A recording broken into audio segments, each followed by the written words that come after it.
स्वागत आहे आपल्या केन मराठी चॅनेल वरती। आज आपण पाहणार आहोत पुरी येथील श्री जगन्नाथ यांच्या मंदिराबद्दल। चला तर जाणून घेऊया। भारताच्या ओडिशा राज्यातील एक शहर व पुरी जिल्ह्याचे प्रशासकीय केंद्र आहे। हे शहर तेथे असलेल्या जगन्नाथाच्या मंदिरामुळे जगन्नाथपुरी म्हणून अधिक ओळखले जाते। सध्या असलेल्या मंदिराची पुनर्बांधणी 10व्या शतकाच्या नंतर जुन्या मंदिराच्या जागेवर झाली। त्याचा प्रारंभ राजा अनंतवर्मन देव या गंग राजघराण्यातील राजाकडून झाला। सांस्कृतिक महत्त्व। जगन्नाथपुरी हे ओडिसामध्ये भुवनेश्वरपासून 20 मैलांवर समुद्रतीरी वसलेले एक नगर आहे। हे एक प्राचीन तीर्थक्षेत्र असून याला श्रीक्षेत्र, पुरुषोत्तम क्षेत्र अशी अन्य नावेही आहेत। जगन्नाथपुरी शहरात जगन्नाथाचे एक पुरातन मंदिर आहे। मंदिरामध्ये श्री जगन्नाथ, श्री बलभद्र, देवी सुभद्रा आणि सुदर्शन यांच्या लाकडी मूर्ती आहेत। जगन्नाथ मंदिराची रथयात्रा दरवर्षी आषाढ महिन्यात होते। त्यावेळी मूर्ती विराजमान झालेला प्रचंड वजनाचा लाकडी रथ ओढायला शेकडो माणसे लागतात। म्हणून फार मोठे काम करणे याला जगन्नाथाचा रथ ओढणे असे म्हणतात। मूर्ती। हिंदू पंचांगानुसार ज्या वर्षी अधिक आषाढ महिना येतो त्या वर्षी जगन्नाथपुरीला जगन्नाथाच्या नवीन काष्ठमूर्ती तयार करून त्यांची शास्त्रोक्त विधिवत प्रतिष्ठापना करणे म्हणजेच नवकलेवर होय। कलेवर म्हणजे देह। या मूर्ती लाकडाच्या असल्याने वास्तविक दर 12 वर्षांनी त्या बदलणे आवश्यक असते। परंतु रथयात्रा आषाढ महिन्यात होत असल्याने जेव्हा अधिक आषाढ महिना येतो तेव्हाच नवीन मूर्ती घडवून जुन्या मूर्ती बदलतात। त्यामुळे कधीकधी मूर्ती बदलण्यास 12हून अधिक वर्षे लागू शकतात।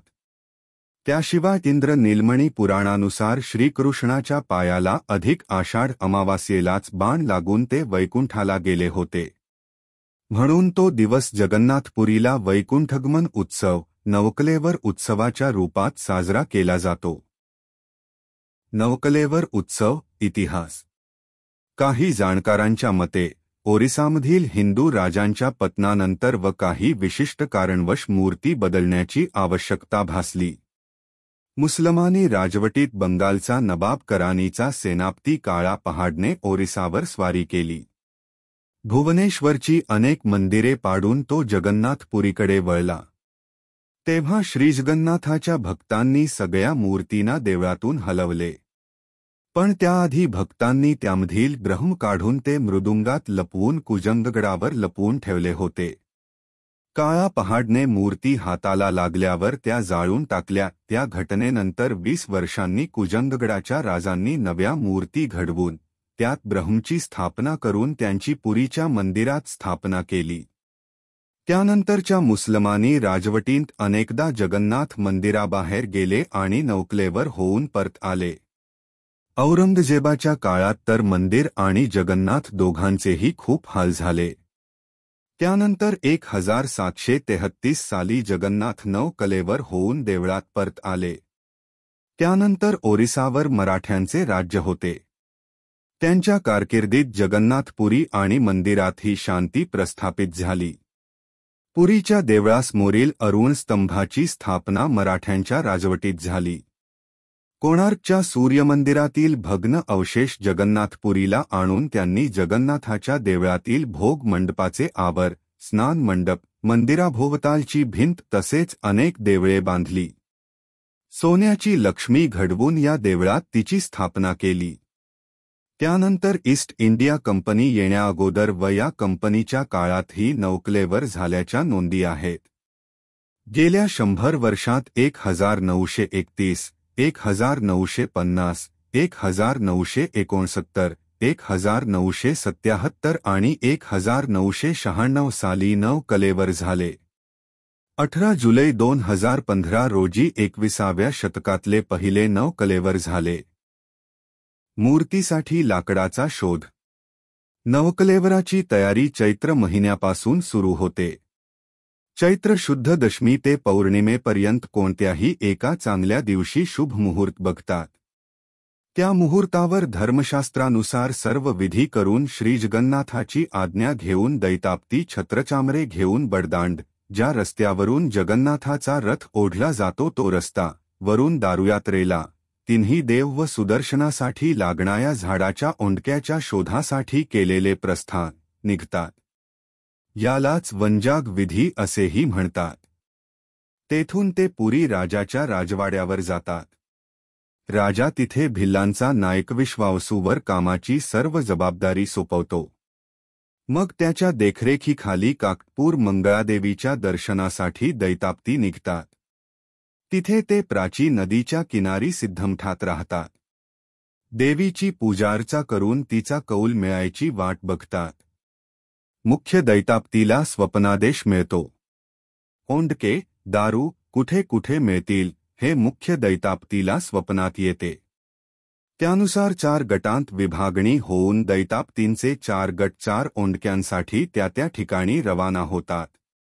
9 कलेवरासाठी जो ओंडका वापरला जातो त्याला दारू म्हणतात. हा ओंडका कडुलिंबाच्या झाडाचा असतो. हे झाड कसे असावे याचे काही नियम ठरलेले आहेत. झाडाच्या आसपास एखादा आश्रम वा देऊळ असावे. जवळ स्मशान असावे. झाडाच्या आसपास नदी अथवा मोठा जलाशय असावा. झाडाच्या बुंध्याशी नागाचे वारूळ असावे. वारुळात नागाची वस्ती असावी. झाडाच्या फांद्या जमिनीपासून 12 फूट उंचीवर असाव्यात. म्हणजेच जमिनीपासून झाडाचा बुंधा 12 फूट एकसंध असावा. फांद्यांनी जवळच्या दुसऱ्या कोणत्याही झाडाला स्पर्श केलेला नसावा.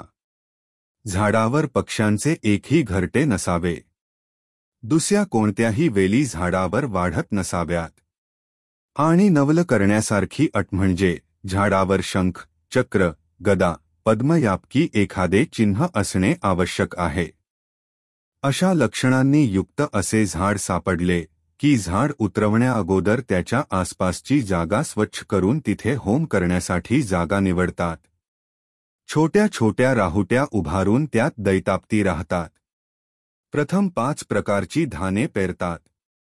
मग मुख्य पुरोहित, विद्याप्ती व विश्वकर्मा पाताळ नृसिंहाच्या मंत्राने नृसिंहाची उपासना करून होमात आहुती देतात.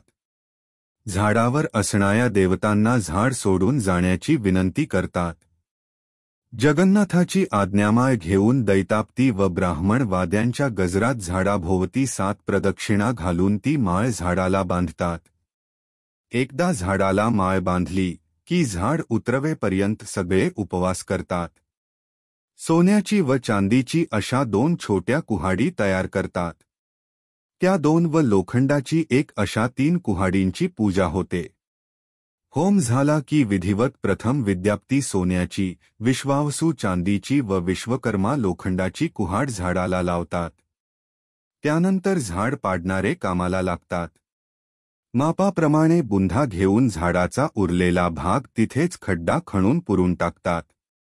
याला पाताळी असे म्हणतात. हे सारे आटोपल्यावर सगळे उपास सोडतात. लाकडाच्या ओंडक्यांची वाहतूक आणि मूर्ती घडविण्याची क्रिया.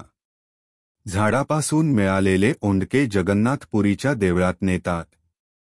त्यासाठी लाकडाचीच 4चाकी गाडी तयार केली जाते.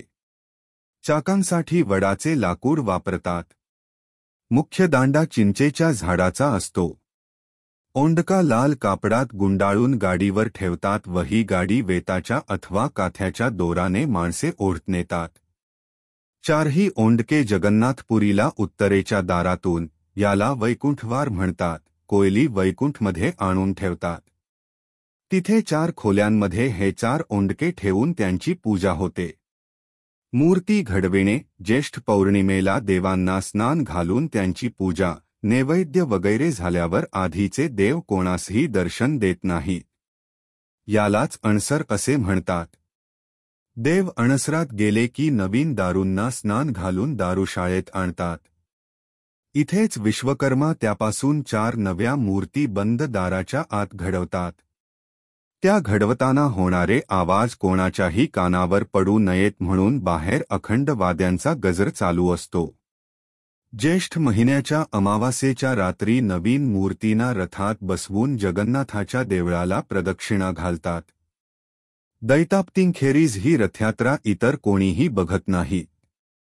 त्याच अमावास्येच्या रात्री पूर्ण अंधारात पती महापात्र, मुख्य पुजारी, दारे बंद करून, डोळ्यांना पट्टी बांधून व हातालाही कापड गुंडाळून जुन्या मूर्तीच्या आत असलेला अलौकिक पदार्थ, यालाच ब्रह्म म्हणतात, बाहेर काढतात व नव्या मूर्तीमध्ये त्याची स्थापना करतात. हे झाल्यावर जुन्या मूर्तींना 27 फूट मातीखाली समाधी देतात. व्हिडिओ कसा वाटला ते कमेंट सेक्शनमध्ये कळवा आणि हो व्हिडिओला लाईक व चॅनेलला सबस्क्राईब करायला विसरू नका. भेटूया पुढच्या व्हिडिओमध्ये. तोपर्यंत सुखरूप रहा. धन्यवाद.